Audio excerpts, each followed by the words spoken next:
प्यारे दोस्तों, एक ऐसी लड़की का वाकया है जिसकी कब्र से उसकी लाश चंद घंटों के बाद ही गायब हो गई। और उसकी कब्र में जब अजीबोगरीब जानवरों को देखा गया तो क्या हुआ? आखिर वह लड़की ऐसा क्या गुनाह करती थी कि उसकी मैयत को ही कब्र से निकाल लिया गया? आखिर अल्लाह का दर्दनाक अजाब क्यों आया? प्यारे दोस्तों, इस वाकया में हमारे साथ आखिर तक रहिएगा, क्योंकि यह वाकया बहुत ही सबक आमोज है। ईरान में एक ताजीर था जो बहुत ज्यादा अमीर था, और वह शहर का एक बहुत बड़ा ताजिर था। उसके कई महल थे और कई गुलाम और कनीज थीं। उस ताजिर के अपने फलों के बगा भी थे, जिनकी तिजारत वह दूर दूर तक करता था। इस ताजिर की एक ही बेटी थी, जिसका नाम नूरी फातिमा था। ताजिर ने बहुत मोहब्बत से उसका नाम रखा, क्योंकि ताजिर की शादी के बहुत बरसों के बाद वह लड़की पैदा हुई थी, और ताजिर अपनी बेटी से बेइंतहा मोहब्बत करता था। यही वजह थी उसकी बेटी के मुंह से निकली हुई हर फरमाइश को पूरा करना वह ताजिर अपना फर्ज समझता था। ताजिर की बीवी भी अपनी बेटी से बेइंतहा मोहब्बत करती थी, और उन दोनों की जान अपनी बेटी में बसती थी। यही वजह थी इतना लाड़ प्यार, ऐशो आराम और दौलत देखकर वह लड़की नूरी फातिमा आहिस्ता आहिस्ता जिद्दी, मंडी और मगरूर होती जा रही थी। अपने माँ बाप के इतने प्यार और मोहब्बत को देखकर उसके अंदर एक अजीब सी खुदसूरी पैदा हो गई थी। वह नूरी फातिमा जब भी बाहर निकलती, एक फख्र और गुरूर के सर पर अपनी गर्दन ताने रखती थी। हर कोई उसे सख्त नापसंद करता था, क्योंकि नूरी फातिमा अक्सर किसी न किसी बात पर गुस्सा होकर राहगीरों को सख्त से सख्त सजा दिलवाती थी। उसके साथ उसके मुलाजिमों की एक फौज थी, जो औरतों और मर्दों पर मुश्तमिल थी। ताजिर को अपनी बेटी की जान बहुत ज्यादा अजीज थी। यही वजह थी जब भी नूरी फातिमा घर से बाहर निकलती तो उसके साथ उसके मुहाफिज की एक बड़ी तादाद मौजूद होती।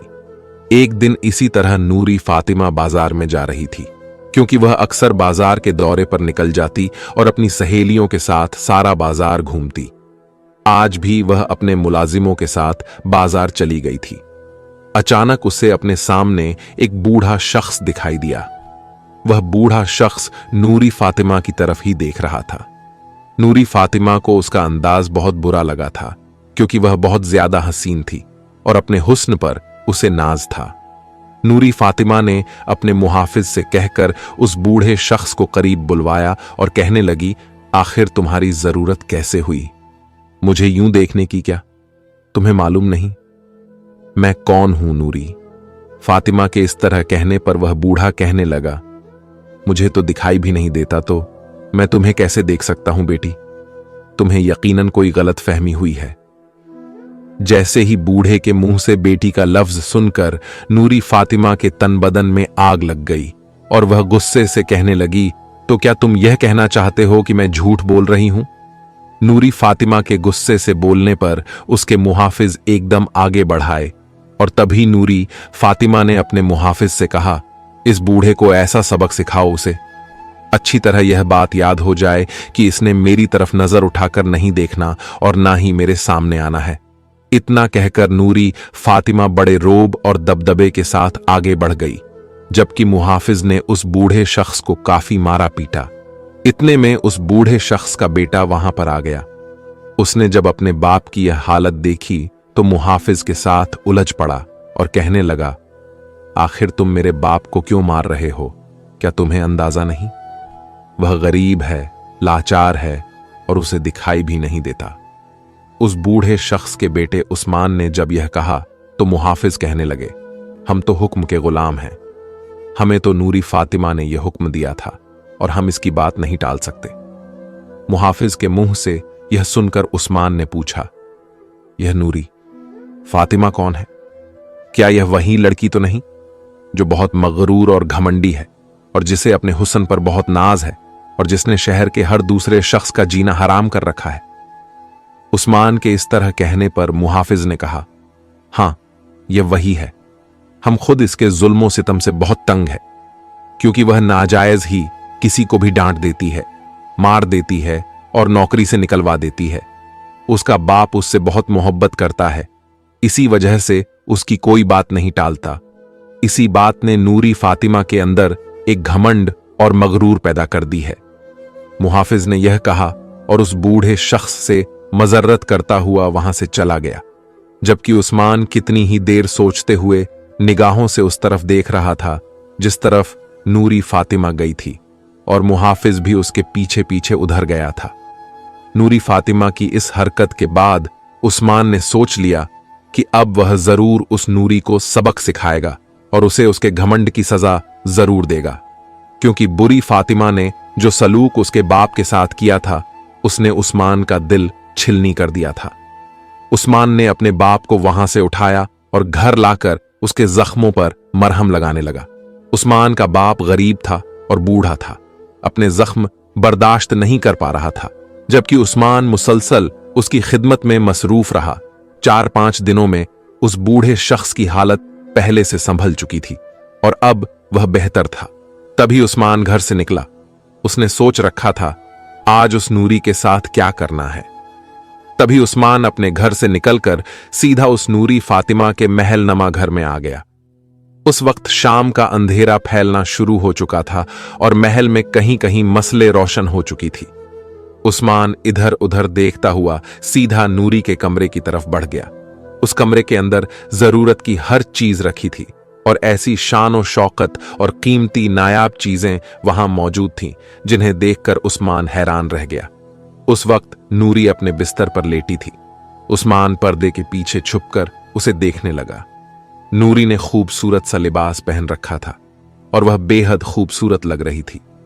उस्मान उसे देखता रह गया, लेकिन फिर जब उसे उतनी देर में नूरी फातिमा को किसी सांप ने डस लिया। उस्मान ने यह सब देखा और फिर वहां से निकल गया।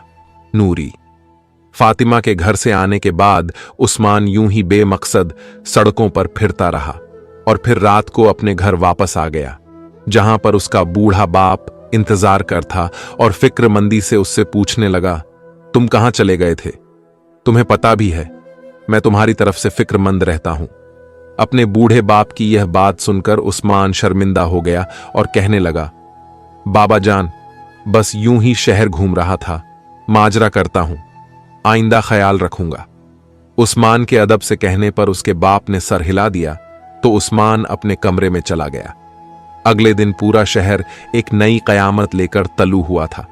जब उस बूढ़े ताजिर और उसकी बीवी को यह पता चला कि नूरी फातिमा अपने बिस्तर पर मुर्दा हालत में मौजूद है।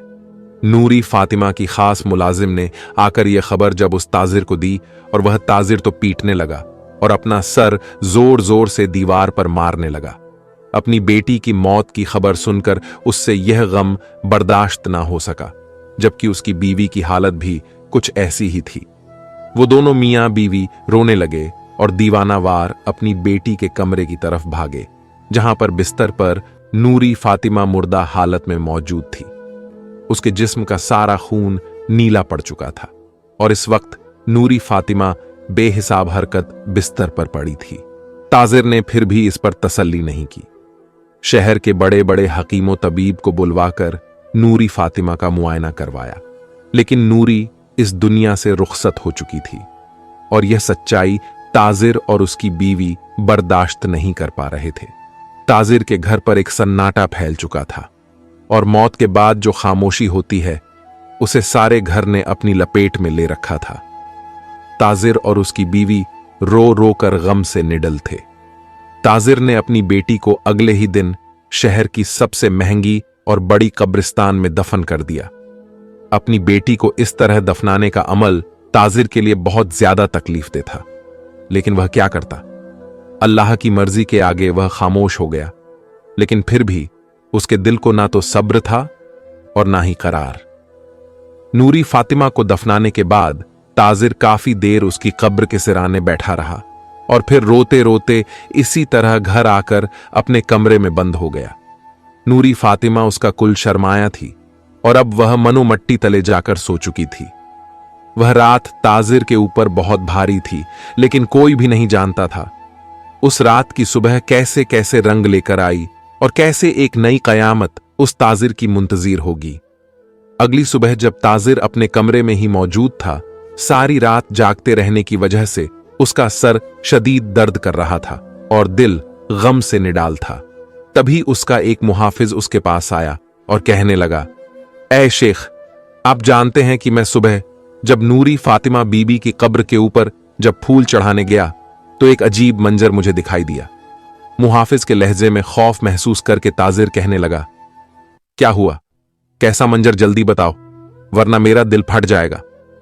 ताजिर के कहने पर मुहाफिज ने खौफजदा नजरों से उसकी तरफ देखा और कहने लगा, ऐ शेख, मैं जब वहां पर फूल चढ़ाने गया था तो देखा नूरी बीबी की कब्र खुली है और उसके अंदर से लाश गायब है और कब्र के अंदर ढेर सारे कब्र के बिज्जू सांप मौजूद हैं जो थोड़ी थोड़ी देर के बाद अपना सर उठाते जबकि सांप अपना फन फुला दे रहा। यह सुनकर ताजिर के पैरों तले से जमीन निकल गई और वह एकदम उठकर मुहाफिज का गिरेबान पकड़कर खड़ा हो गया और कहने लगा, ये तुम कैसी बकवास कर रहे हो, क्या तुम्हें जरा भी अंदाजा है, तुम मेरी बेटी के बारे में ऐसी बात कर रहे हो। ताजिर की बात सुनकर मुहाफिज कहने लगा, मैं सच कह रहा हूं, ऐसा ही है, मैं कसम खाता हूं, मैंने झूठ नहीं बोला। आप मेरे साथ चलकर देख लें तो आपको खुद ही सच का पता चल जाएगा।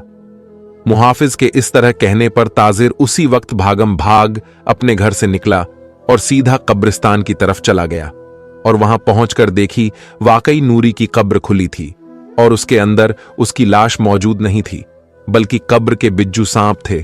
और ताजिर रोने लगा, ऐ अल्लाह, ये मेरे किस गुनाह की सजा है, मेरी बेटी आखिर कहां चली गई, किसने मेरी बेटी के मुर्दा वजूद को चुरा लिया, आखिर ऐसा बदबख्त कौन है। ताजिर वहां बैठकर रोता रहा, गिड़गिड़ाता रहा, लेकिन उसे समझ नहीं आ रही थी आखिर किसने यह सब किया है। तभी ताजिर ने मुहाफिज से कहा कि वह शहर का कोना कोना छान मारे और यह देखें कि नूरी फातिमा की लाश को कहां ले जाया गया है। मस्जिदों में ऐलान करवा दें और इसके अलावा हर आए गए से पूछताछ करें।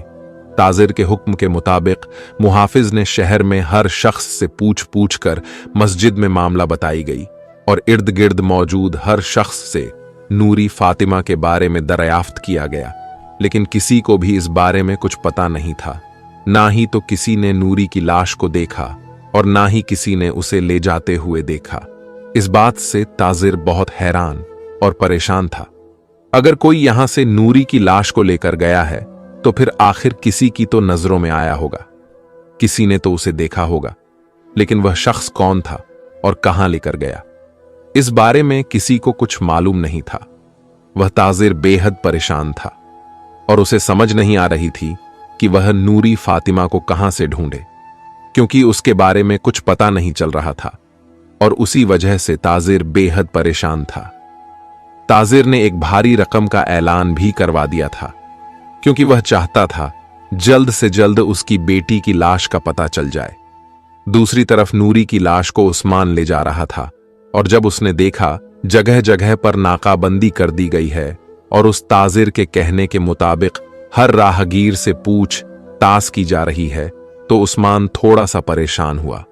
लेकिन फिर अचानक उसे एक ऐसी जगह का ख्याल आया जहां पर उसके अलावा कोई और नहीं जा सकता था। ये जगह उस्मान ने उस वक्त ढूंढी थी जब वह जादू का काम सीख रहा था और उस्मान वहां पर बैठकर ही अमल किया करता था और इसलिए उस्मान नूरी फातिमा को लेकर सीधा वहीं पर चला गया और वहां पर लाकर उसे फर्श पर लिटा दिया। उसी वक्त नूरी फातिमा सफेद रंग के लिबास में थी और उसे देखकर उस्मान के दिल की हालत कुछ अजीब सी हो रही थी। वह नूरी की लाश को निकाल कर तो ले आया था, लेकिन अब उसे समझ नहीं आ रही थी कि आगे वह उस लाश का क्या करे।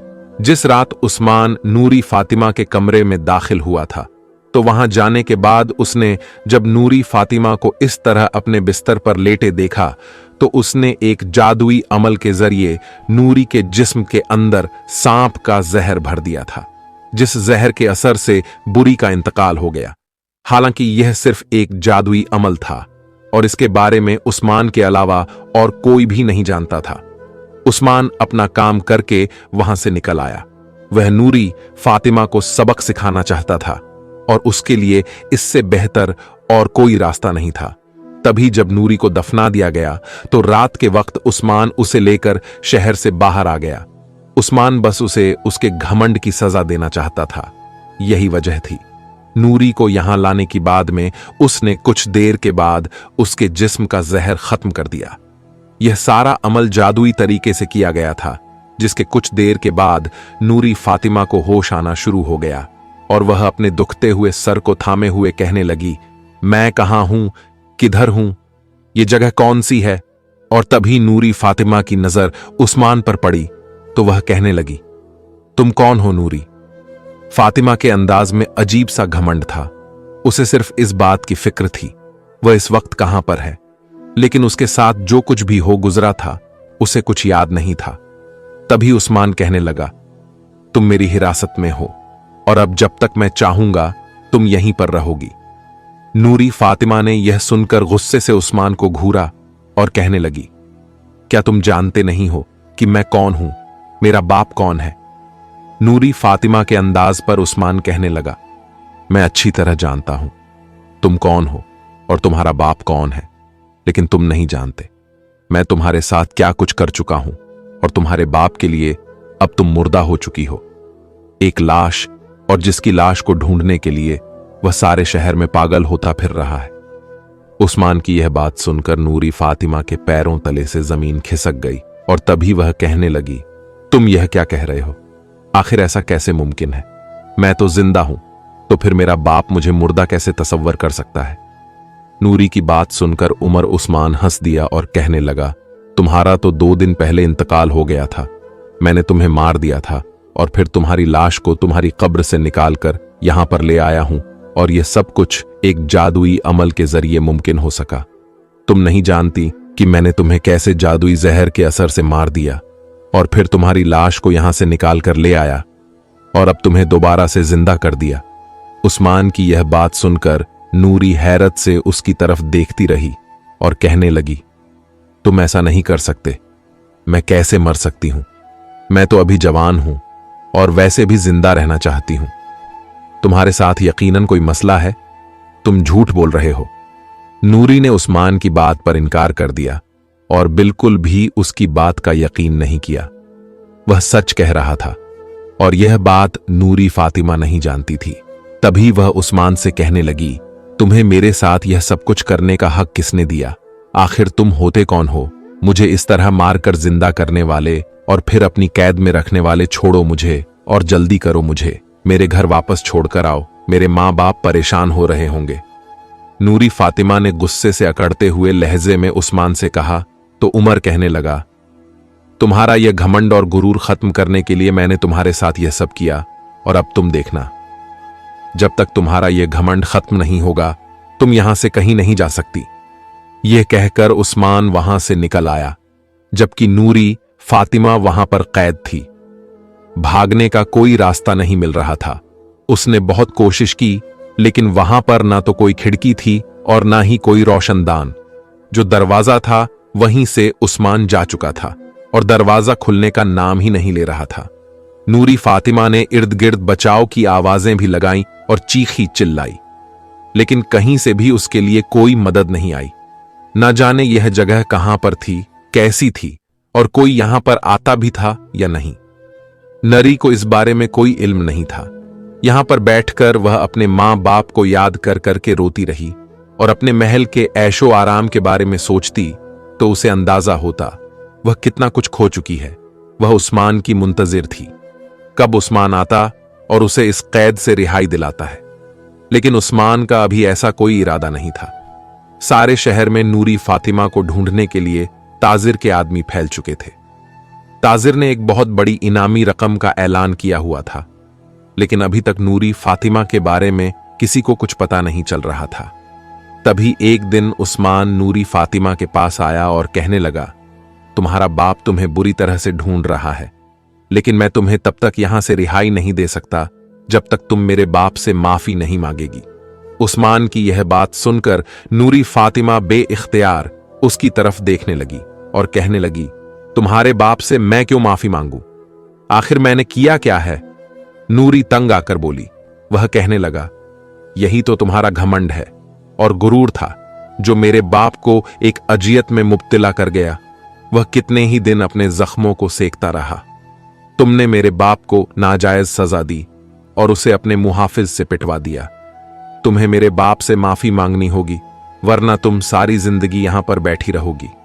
किसी को भी तुम्हारे बारे में पता नहीं चल सकेगा, क्योंकि तुम अच्छी तरह जान गई हो कि मैं कौन हूं और क्या कर सकता हूं। उस्मान के इस अंदाज पर नूरी की रीढ़ की हड्डी में सनसनाहट दौड़ी और वह चुपचाप उसे देखकर रह गई। नूरी एक मगरूर और घमंडी लड़की थी। वह किसी भी तौर पर उस्मान के आगे झुकना नहीं चाहती, लेकिन जो भी हालात चल रहे थे वह सब उस्मान के हक में जा रहे थे। इसलिए नूरी फातिमा उसे राजी करने लगी और कहने लगी, मैं तुम्हारी मिन्नत करती हूं, तुम मुझे यहां से रिहाई दिला दो। मैं यहां से चली जाऊंगी और तुम्हारे बाप से माफी मांगूंगी। बस एक बार मुझे यहां से जाने दो। नूरी। फातिमा ने रोते हुए उस्मान से मिन्नत की तो उस्मान कहने लगा, नहीं, अभी नहीं, मैं अच्छी तरह तुम्हें जानता हूं, अभी तुम्हें अक्ल नहीं आई। तुम सिर्फ अपना वक्त गुजारने के लिए मेरे आगे इस तरह हाथ फैला रही हो। मैं जानता हूं यह सब तुम्हारा नाटक है, लेकिन तुम नहीं जानती, जब तक तुम्हें सही मायनों में अपनी गलती का एहसास नहीं होगा और जब तक तुम अपने घमंड और गुरूर को खत्म नहीं करोगी, मैं तुम्हें यहां से नहीं निकालूंगा। उस्मान यह कहकर वहां से चला गया और नूरी फातिमा वहां पर बैठी सर पटक कर रोती रही। वह सोच भी नहीं सकती थी वह इतनी बड़ी मुसीबत में गिरफ्तार हो जाएगी। हालांकि उस्मान के दिल में नूरी फातिमा के लिए मोहब्बत के जज्बात पैदा हो गए थे। जिस दिन नूरी को उसने मुर्दा हालत में लाकर यहां पर लिटाया, उस दिन ही उस्मान का दिल उससे दगा कर चुका था। लेकिन वह क्या करता, वह अपने बाप के साथ धोखा नहीं कर सकता था। इसलिए वह नूरी फातिमा को सजा देने के लिए किसी भी हद तक जा सकता था।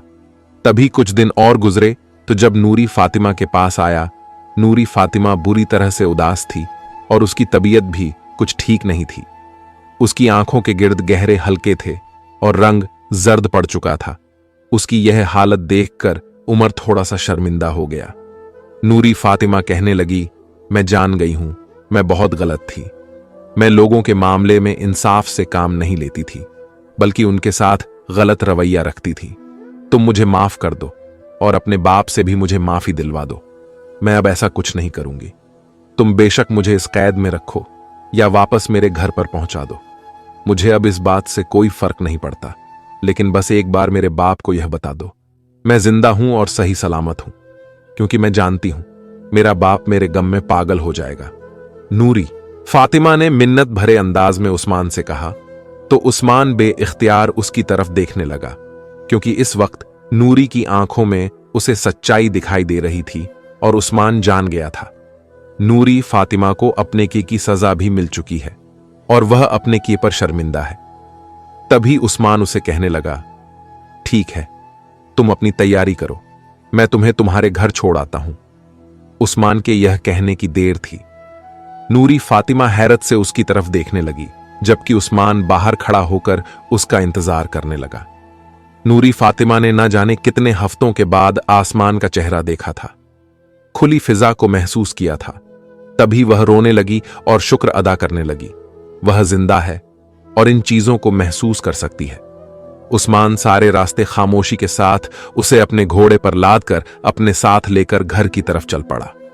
सारे रास्ते उस्मान ने कोई बात नहीं की, लेकिन जब उसके घर के बाहर पहुंचे तो उस्मान कहने लगा, मैंने तुम्हारा घमंड तोड़ने के लिए तुम्हें यह सजा दी थी, लेकिन नहीं जानता था तुम मेरे दिल में जगह बना लोगी और इतनी बना लोगी कि अब तुम्हारे बगैर रहना मेरे लिए मुमकिन नहीं हो सकता। तो मेरी मोहब्बत को कबूल करना। यह कहकर उस्मान ने अपने घोड़े को आगे बढ़ा दिया, जबकि नूरी फातिमा वहीं पर खड़ी होकर उस तरह देखती रही जिस तरफ उस्मान गया था। उस्मान एक अच्छा, खूबसूरत और खुशहाल नौजवान था, और अगर नूरी फातिमा जहां इतनी घमंडी लड़की ना होती तो शायद ही उस्मान के लिए अपने दिल में गहरे जज्बात महसूस करती। लेकिन अब उस्मान के करार मोहब्बत के बाद नूरी के दिल में भी बहुत कुछ बदल चुका था। वह उस्मान के बारे में सोचती हुई जब महल में दाखिल हुई तो वहां पर सब लोग उसे देखकर हैरान रह गए, जबकि किसी को भी उसके जिंदा होने पर यकीन नहीं आ रहा था, क्योंकि ताजिर ने तो उसे अपने हाथों से दफनाया था। ताजिर को जब नूरी फातिमा की आमद की इत्तला मिली, वह जल्दी से अपने कमरे से बाहर निकला। उसकी बीवी भी उसके पीछे पीछे थी। तभी दोनों मियां बीवी ने जब उसे अपने सामने देखा तो बेइख्तियार जैसे सजदे में गिर गए। ताजिर रोते हुए अपनी बेटी को गले लगाकर और एम शिद्दत से रोने लगा और तभी कहने लगा, मेरी बच्ची, मेरी नूरी फातिमा, तुम वापस आ गई। मेरे लिए यह बहुत बड़ी खुशकिस्मती है। ताजिर के इस तरह कहने पर नूरी फातिमा भी रोने लगी। नूरी अपने आंसुओं को साफ करके कहने लगी, जी अब्बा जान, यह सब आपकी मोहब्बत की वजह से ही हुआ है। नूरी ने मुख्तसर अपने साथ बीते जाने वाले वाक़े के बारे में ताजिर को बता दिया। ताजिर को उस्मान के बारे में कुछ भी गलत नहीं कहा था, क्योंकि उस्मान के लिए इसके अपने दिल में गहरे जज्बात उमड़ आए थे और उसने ताजिर को यही बताया कि उस्मान ने उसकी मदद की थी और उसे ढूंढने में कामयाब हुआ। ताजिर उस्मान से मिलना चाहता था और उसे भारी इनाम इकराम से नवाजना चाहता था। यही वजह थी उसने अपने मुहाफिज को भेजकर उस्मान को बुलवा लिया। उस्मान यही समझता था। नूरी फातिमा ने उसकी शिकायत कर दी है और अब ताजिर उसे सजा देना चाहता है। लेकिन जब उनके घर में आया तो ताजिर ने बेइख्तियार उसे गले लगाकर उसका माथा चूमा और उसे कीमती हीरे जवाहरात से नवाजा। नूरी फातिमा ने ताजिर के सामने अपनी ख्वाहिश को रखा और कहने लगी, मैं उस्मान से निकाह करना चाहे, क्योंकि जिस तरह उस्मान ने मेरी हिफाजत की मैं चाहती हूं, वह सारी जिंदगी इसी तरह मेरा ख्याल रखे। नूरी फातिमा की इस बात पर किसी को कोई एतराज न था और ताजिर ने उसी वक्त नूरी फातिमा का शादी का तैयारी करने का हुक्म दिया और अगले दिन नूरी फातिमा का निकाह उस्मान से करा दिया गया और वह दोनों एक दूसरे के साथ बेहद खुश और मुतमिन रहने लगे। प्यारे दोस्तों, यह कहानी एक ऐसी लड़की के बारे में थी जिसके घमंड की तो उसे खूब सजा मिली और वह अपने घमंड की वजह से कितना अरसा अपने मां बाप से दूर रही और उसे ना सिर्फ अपने घमंड की वजह से मौत को गले लगाना पड़ा। तो दोस्तों, अगर आपको यह वाकया अच्छा लगा है तो सबसे पहले अपने फैमिली, दोस्तों, रिश्तेदारों में वीडियो शेयर जरूर करें, क्योंकि उन्हें भी इब्रत हासिल होगी। और चैनल को सब्सक्राइब करके कमेंट बॉक्स में अल्लाहू अकबर जरूर लिखिएगा। शुक्रिया।